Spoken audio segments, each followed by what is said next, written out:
आज का जो है यहाँ पर इस प्रक्रिया के फलस्वरूप नए सामाजिक समूह अस्तित्व में आए। देखिए हम लोग पढ़ रहे हैं राष्ट्रवाद और राष्ट्र राज्य का विचार कैसे उभरा, ठीक है। तो कल हम लोग 2 पॉइंट समझे थे।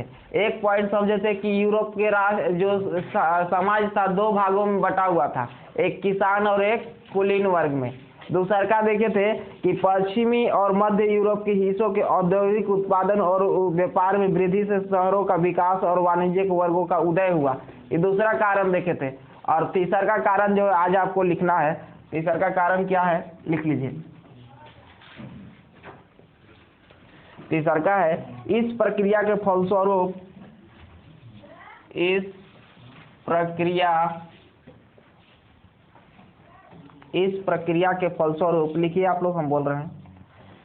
इस प्रक्रिया के फलस्वरूप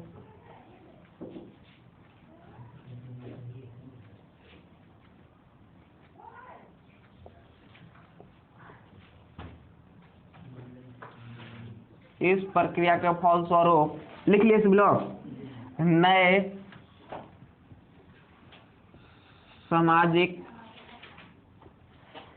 सामाजिक समूह अस्तित्व में का गिर गए, लगा मोबाइल गिर गया, में आए श्रमिकों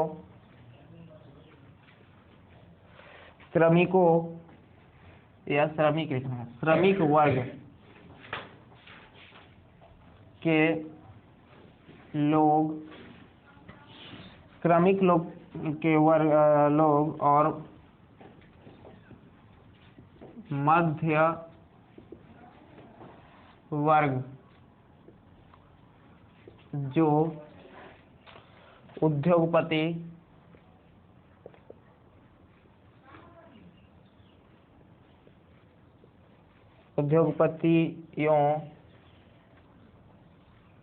उद्योगपतियों, व्यापारियों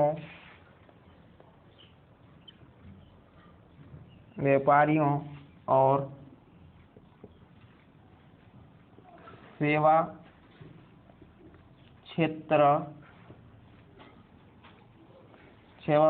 क्षेत्र के लोग से बने। इस प्रक्रिया के फलस्वरूप नए सामाजिक समूह अस्तित्व में आए। श्रमिक वर्ग के लोग और मध्य वर्ग जो उद्योगपतियों, व्यापारियों और सेवा क्षेत्र के लोग से बने। लिख लिए। देखिए समाज जो है 2 भागों में बटा हुआ था पहले से, एक कुलीन वर्ग और एक कृषक वर्ग में, ठीक है। अब तीसरा का एक समाज और समूह में बट गया, श्रमिक वर्ग में। पहला था कुलीन वर्ग, दूसरा का कृषक वर्ग था। अब तीसरा का एक और वर्ग बन गया, उस वर्ग का नाम क्या रखा गया, श्रमिक वर्ग। और इसके अंतर्गत कौन कौन आए, तो मध्य, जैसे कि इसके अंतर्गत जो है समूह का अस्तित्व है श्रमिक वर्ग के लोग और मध्य वर्ग के उद्योगपति, जो छोटे छोटे उद्योगपति थे, बहुत बड़ा बड़ा उद्योगपति नहीं, माने जो छोटे छोटे व्यापारी लोग थे वे लोग, सेवा क्षेत्र के लोग थे वे लोग, एक मिलकर के एक अन्य जो है समूह का गठन किए। अब बताइए यहाँ पर सेवा क्षेत्र लिखा हुआ, तो सेवा क्षेत्र के अंतर्गत कौन कौन लोग आएंगे, तो सेवा क्षेत्र के अंतर्गत वे लोग आएंगे जो समाज के लिए कुछ सेवा करते हैं। जैसे मान लीजिए कि टीचर हो गया, डॉक्टर हो गया, इंजीनियर हो गया, ये सब क्या होते हैं, सेवा क्षेत्र के लोग कहलाते हैं। तो इन लोगों का एक अलग समूह बन गया, व्यापारी जो छोटे छोटे व्यापारी थे उन लोगों का एक अलग समूह बन गया। और ये सभी समूह जो है अब किस राष्ट्रवाद के बारे में चर्चा करने लगे कि हम लोग को जो है राष्ट्रवादी, उदारवादी होना चाहिए, उदारवादियों को साथ देना चाहिए। और उदारवादी का मतलब आपको पहले बता दें कि आज़ादी के जो मांग कर रहे थे उसको क्या बोलते हैं, उदारवादी। तो उदारवादी लोग को जो है ये लोग भी सपोर्ट करना धीरे धीरे स्टार्ट कर दिए। अब अगला जो है, अगला पॉइंट क्या है, इस प्रक्रिया के फलस्वरूप नए सामाजिक समूह, ये तो लिख लिए। मध्य और पूर्वी यूरोप में इन समूहों का आकार 19वीं सदी के अंतिम दशकों तक छोटा था। देखिए बस इतना ही इसका लिखो और ज्यादा पॉइंट लिखो। 3 पॉइंट आपको याद रखना है, 3 पॉइंट आप लोग लिख लीजिए। एक लिखे कृषक वर्ग और कुलीन वर्ग में समाज बटा था, इसलिए जो है वहां पर राष्ट्रवादी की भावना का विकास हुआ, क्योंकि उन दोनों में बहुत बड़ी असमानता थी। दूसरा का कारण था कि जो है दूसरा का कारण था, कल क्या दूसरा का कारण में लिखे थे कि पश्चिमी और मध्य यूरोप के हिस्सों में औद्योगिक उत्पादन और व्यापारियों में वृद्धि में शहरों के विकास और वाणिज्यिक वर्गों का उदय हुआ। और तीसरा का एक और है कि इस प्रक्रिया के फलस्वरूप नए सामाजिक समूह अस्तित्व में आए, श्रमिक वर्ग के लोग और मध्य वर्ग जो उद्योगपति, व्यापारी और सेवा क्षेत्र के लोग बने। तो इस 3 वर्ग, 3 जो इसमें पॉइंट लिखे ना, ये 3 पॉइंट ही याद रखना है कि राष्ट्रवादी जो वहां पर विचार था कैसे आया। अब हम लोग जो है अगला समझ लेंगे उदारवादी शब्द, कि उदारवादी का मतलब होता क्या है। ऐसे तो आप लोग को कई बार बता रहे हैं कि उदारवादी का मतलब होता क्या है, लेकिन कॉपी में लिखे नहीं है आप लोग, तो लिख लीजिए कि उदारवादी का मतलब क्या होता है। उदारवादी का मतलब क्या होता है? लिबरलिज्म।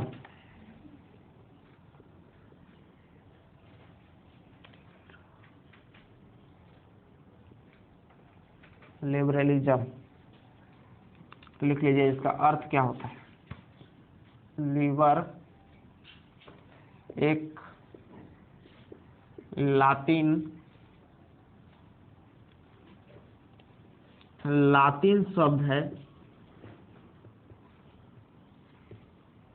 शब्द है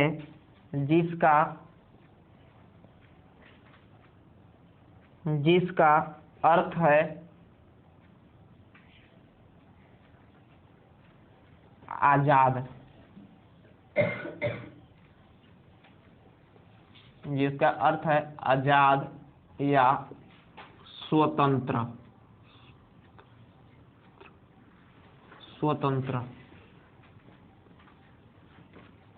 लिखिए जल्दी से। उदारवादी का मतलब क्या है? तो एक लातिन शब्द है, लातिन भाषा का शब्द है। लातिन भाषा जैसे हिंदी भाषा है ना, भाषा जैसे हिंदी है, उड़िया भाषा है ना, इंग्लिश भाषा है, उसी एक लातिन भाषा है, उसी भाषा का यह शब्द उदारवादी है, लिबर शब्द से बना है। तो उदारवादी का मतलब क्या होता है? अगर हम लोग बात करें तो आजाद होता है या स्वतंत्र होता है। किताब में जो आप पढ़िएगा ना, तो वहां पर उदारवादी शब्द का बहुत ज्यादा प्रयोग हुआ है, तो उसका अर्थ समझेंगे तब तो उसका आज से समझ में आएगा कि जो बताया जा रहा है कहानी, वो क्या बताया जा रहा है।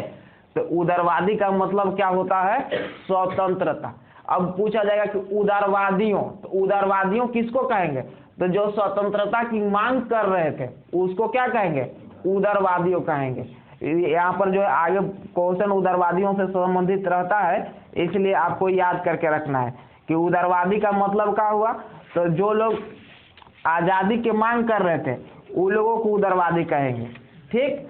अब जो है अगला है, नए मध्य वर्ग के लिए उदारवाद का मतलब था व्यक्तियों के लिए आजादी और कानून के समक्ष बराबरी। और एक पॉइंट और नोट करके लिखना नीचे, क्या लिखना है? नए मध्य वर्ग के लिए उदारवाद का मतलब था व्यक्ति के लिए आजादी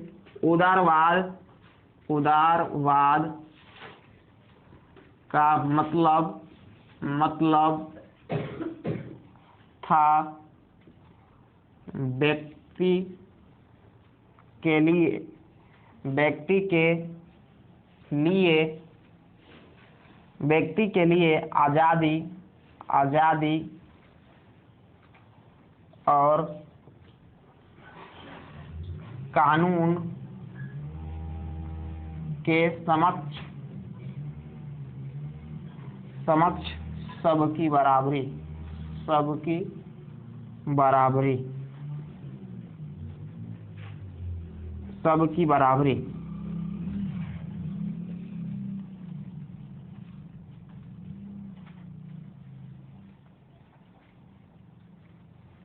सबकी बराबरी। लिख लिए सभी लोग। देखिए उदारवादी लोग जो थे उन लोगों का क्या मानना था, यानी नया वर्ग जो बना था, मध्य वर्ग जो बना था, वे लोग का कहना था कि उदारवाद का मतलब ये होता है कि आजादी और कानून के समक्ष सबकी क्या होनी चाहिए? बराबरी होनी चाहिए। तो कुल मिला के उदारवाद शब्द का अर्थ समझना है। परीक्षा में क्या पूछा जाएगा, इतना घुमा फिरा के नहीं पूछा जाएगा। पूछा जाएगा कि उदारवादी से आप क्या समझते हैं। तो उदारवादी से आप क्या समझते हैं, तो आपको कोई भी ये लिख दीजिए या ये लिख दीजिए तो आपका आंसर हो गया। जैसे कि उदारवादी लिख देंगे कि उदारवादी एक लातीन शब्द है जिसका अर्थ होता है आजाद या स्वतंत्र, बस यहाँ भी आंसर हो गया। या फिर आपसे ई याद नहीं रहेगा तो अपने भाषा में कैसे लिखेंगे, तो ऐसे लिख सकते हैं कि उदारवादी का मतलब होता है स्वतंत्र या आजाद रहना, कानून के समक्ष सबका बराबर का अधिकार हो, किसी का माने निरंकुश जो शासन है उसकी समाप्ति हो। निरंकुश शासन का मतलब सबको समझ रहे हैं ना, पहले लिखा दिए कि निरंकुश शासन का मतलब राजा रजवाड़ा वाला जो शासन व्यवस्था रहता था उसको बोलते थे निरंकुश शासन व्यवस्था। तो सबों का मानना था कि जो निरंकुश शासन व्यवस्था है उसे समाप्त कर दिया जाए। और खास करके किसको मानना था, तो जो उदारवादी विचार के लोग थे, यानी जो आजादी के मांग कर रहे थे, उन लोगों को कहना था कि जो राजतंत्र व्यवस्था है उसको क्या कर दिया जाए, समाप्त कर दिया जाए। जैसे इसमें लिख देना कि ये जो सरकार कैसी सरकार की मांग कर रहे थे, तो सहमति से बनी हुई सरकार, सहमति से बनी हुई सरकार चाहिए। उदारवादी का मतलब ये भी हुआ कि जो सहमति करने का मतलब वोट दे करके सरकार को बनाए, ना कि राजा के बेटा राजा हो और सरकार हो, ऐसा कुछ नहीं। सभी की सहमति से कोई सरकार बने। जैसे अभी की सरकार है तो अभी की सरकार किसी के अपने आप तो नहीं बनाए, उसको सहमति से बनाया गया है ना। अभी जो है वोट दे करके हम लोग सरकार बनाए हैं, जैसे मोदी सरकार है, हेमंत सोरेन सरकार है ना। तो ये जो है हम लोगों के द्वारा ही बनाया गया है। हम लोग चाहे तो अगले इलेक्शन में इनको क्या कर सकते हैं, हरा सकते हैं और ये जो है अपने घरे जा सकते हैं। लेकिन पहले का जो व्यवस्था था उसमें राजा का बेटा ही राजा बनेगा, या तो कितना मैंने मूर्ख है, कितना हूँ मूर्ख है लेकिन वो राजा बनेगा। पहले ऐसा होता था। यानी कि जैसे हम लोग का क्या होता है कि हम लोग का अगर जमीन है, पिताजी का जमीन है, तो बेटा पागल है, बौड़ा है या होशियार है, जमीन में तो हिस्सा होगा ही। ऐसा है कि नहीं अभी, कि अगर हम लोग का जमीन मान लीजिए है, अब संतान को उसको जाता है। अब संतान ये निर्भर नहीं करता कि संतान कितना तेज है, कितना क्या है, उससे उस मतलब नहीं है, पढ़ा लिखा है कि नहीं मतलब नहीं है, उसको बस इतना ही मतलब है कि फलाना का बेटा है, उसको चाहिए संपत्ति। तो उसी प्रकार से पहले होता था कि जो राजा का लड़का होता था वो कितना होशियार है, कितना बुड़बक है, कितना पढ़ा लिखा है, कितना क्या है, उससे मतलब नहीं रहता था, उसको शासन व्यवस्था चाहिए तो चाहिए। तो इसका लोग विरोध कर रहे थे कि जो अब सरकार आएगी ना, वो सरकार वो वाला नहीं रहेगा, अब सरकार सहमति से बनेगा, जनता तय करेंगे कि किसको सरकार बनाना है और किसको सरकार नहीं बनाना है। उदारवादियों का मांगना था। और क्या था, निरंकुश। ऐसे भी क्वेश्चन पूछ देगा कि बताइए उदारवादियों जो है राष्ट्रवादी भावना कैसे लोगों में पनता है। क्वेश्चन पूछेगा तो बस यही बात को घुमा फिरा के लिख देना कि वे लोग कहे कि जो सहमति से बनी हुई सरकार चाहिए, संविधान तथा संसदीय प्रतिनिधि सरकार के पक्षधर थे, यो लिख लो। संविधान तथा संसदीय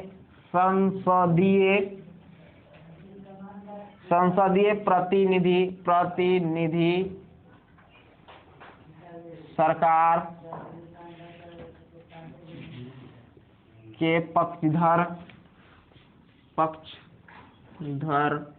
थे। एग्जाम में ऐसे क्वेश्चन हो सकता है कि बताइए उदारवादियों ने जो है किस प्रकार की शर्तें रखी थी देश के शासक के प्रति। तो वे लोग शर्त रखे थे क्या, संविधान सहमति से बनी हुई सरकार चाहिए, संविधान तथा संसदीय प्रतिनिधि सरकार के पक्षधर थे। यानी कि उदारवादियों का कहना था कि अब जो शासन होगा एक संविधान के दायरे में शासन होगा। ये संविधान क्या होता है, एक लिखित दस्तावेज होता है जिसमें कायदे कानून लिखे होते हैं। तो पहले जो शासन व्यवस्था तो उसमें कोई लिखित संविधान नहीं हुआ करता था, उसमें जो मन में आता था, जैसा दंड देने के लिए मन करता था वैसा दंड दिया जाता था। गर्म पानी झोंक झोंक के कोड़ा से पीटा जाता था पहले आदमी को। हाँ, उसे कोई कानून नहीं था, बस मन किया कि जो है ज्यादा गलती कर दिया तो चलो लाओ कोड़ा बनाओ और गर्म पानी छिट छिट के मारो। तो पहले बहुत ना ये सरकार जो थी बहुत निर्दयी सरकार हुआ करती थी राजतंत्र में।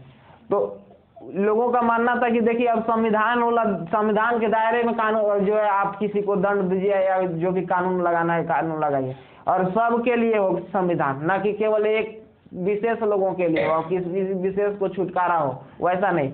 और उन लोगों का कहना कि संसदीय प्रतिनिधि सरकार होनी चाहिए। संसदीय प्रतिनिधि सरकार मतलब अभी देखिए हम लोग का जो शासन व्यवस्था कैसा है, संसदीय प्रतिनिधि है। जैसे हम लोग के क्षेत्र का संसदीय प्रतिनिधि जाता है ना, कि जिसको हम लोग क्या बोलते हैं, संसद बोलते हैं, संसद का सदस्य। तो जैसे कि हम लोग के क्षेत्र का संसद का सदस्य कौन है बताइए तो, आप लोग बताइए कि हम लोग के जो संसदीय क्षेत्र के सदस्य हैं वो कौन है, बताइए। पार्लियामेंट मेंबर हम लोग का कौन है। इतना गड़बड़ है तो कैसे होगा, हमको तो ये समझ में नहीं आता है कि आप लोग 10वीं क्लास में पढ़ रहे हैं, देखो वीडियो भी जा रहा है बन रहा है, ये लोग सुनेंगे तो क्या कहेंगे कि जो है 10वीं क्लास के बच्चे लोग अपने आसपास के जो अपने क्षेत्र के संसद होते हैं उसका नाम नहीं जान पा रहे हैं, तो गड़बड़ है। बीडी राम के बारे में कौन कौन सुने हैं, तो वही ना हम लोग का संसद है। और जो एमएलए की बात करें, इसको विधायक की बात करें तो विधायक तो सबको पता होगा, विधायक कौन है हम लोग के क्षेत्र का, मिथिलेश ठाकुर, ठीक है। तो गड़बड़ है, आप लोग कम से कम इतना चीज जानिए, ठीक है, और नहीं तो दिक्कत है। देखो संसदीय प्रतिनिधि सरकार, अभी जो अभी संसदीय प्रतिनिधि सरकार है वैसे ही सरकार की पहले मांग हो रही थी। और क्या इसका उदारवादी का और उद्देश्य क्या था, 19वीं सदी के उदारवादी निजी संपत्ति के स्वामित्व की अनिवार्यता पर भी बल दिए। चलिए एक और पॉइंट लिखना है कि उदारवादियों का एक और मानना था कि 19वीं, लिख लो ये बात को, 19वीं सदी के उदारवादी निजी संपत्ति के स्वामित्व की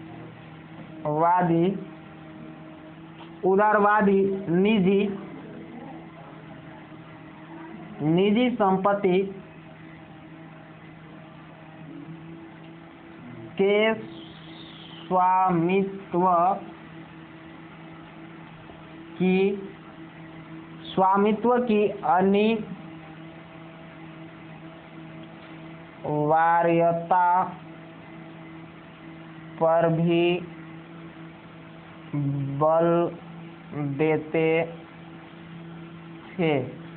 लिखिए, उदारवादी एक और विषय वस्तु पर बात करते थे। क्या कहते थे कि जो माने उदारवादी थे वे लोग निजी संपत्ति के स्वामित्व की अनिवार्यता पर बल देने का बात करते थे कि जो अपना अपना निजी संपत्ति है उस संपत्ति जो है अपना ही रहे, निजी के तौर पर ही रहे, सरकारी संपत्ति न हो। ऐसे उदारवादियों का कहना था कि जो किसी का संपत्ति है वो सरकारी संपत्ति घोषित न हो, वो संपत्ति उसी का हो।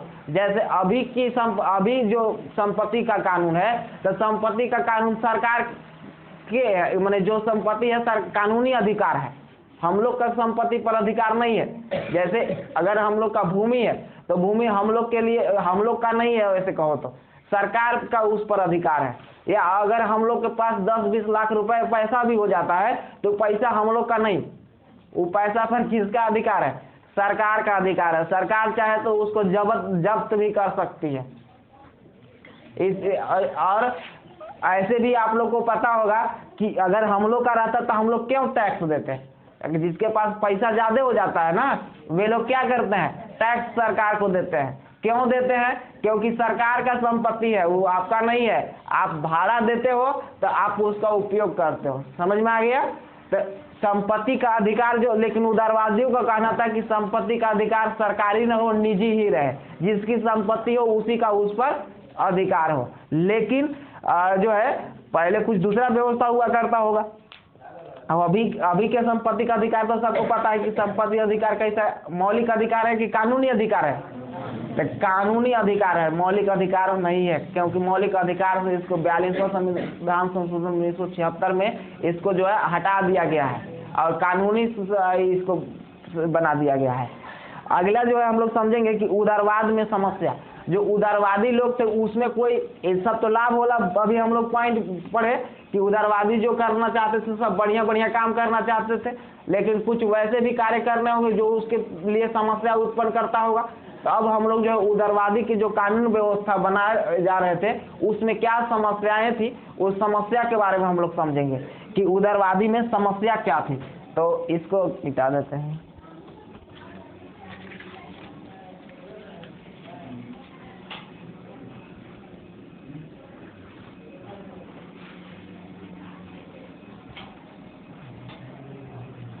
टाइम बहुत ज्यादा हो गया का 150।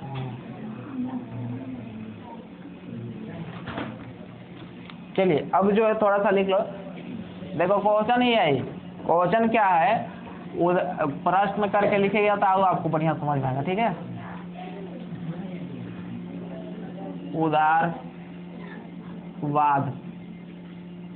उदारवाद में क्या समस्या थी, क्या समस्या थी? हाँ, ये समझिए तो टॉपिक भी है या क्वेश्चन भी करके लिख सकते हैं। परीक्षा में ऐसा ही आएगा कि वो उदारवादियों से क्या समस्या था या वो क्या उनके लिए समस्या था। देखो इतिहास का क्वेश्चन ना कई प्रकार से घुमा के आता है और आंसर एक ही होता है, वही चीज होता है। तो इसलिए आपको उदारवाद का मतलब सबको बढ़िया से समझ में आया, तो कैसे घुमा फिरा करके क्वेश्चन आए। अब इसकी लाभ समझ लेते हैं, इसकी हानि समझ लेते हैं। अब कुछ भी पूछेगा तो उसी को घुमा फिरा के पूछेगा। तो इसलिए जो है उदारवाद की समस्या के बारे में हम लोग कल पढ़े। ठीक है, कारण कि अब जो है कितना हो गया, 7 बजने वाला है, तो इसलिए हम लोग को अब गणित भी पढ़ना चाहिए। ठीक है, अब तो अभी इसको पता नहीं कि हम लोग कई घंटा पढ़ते हैं।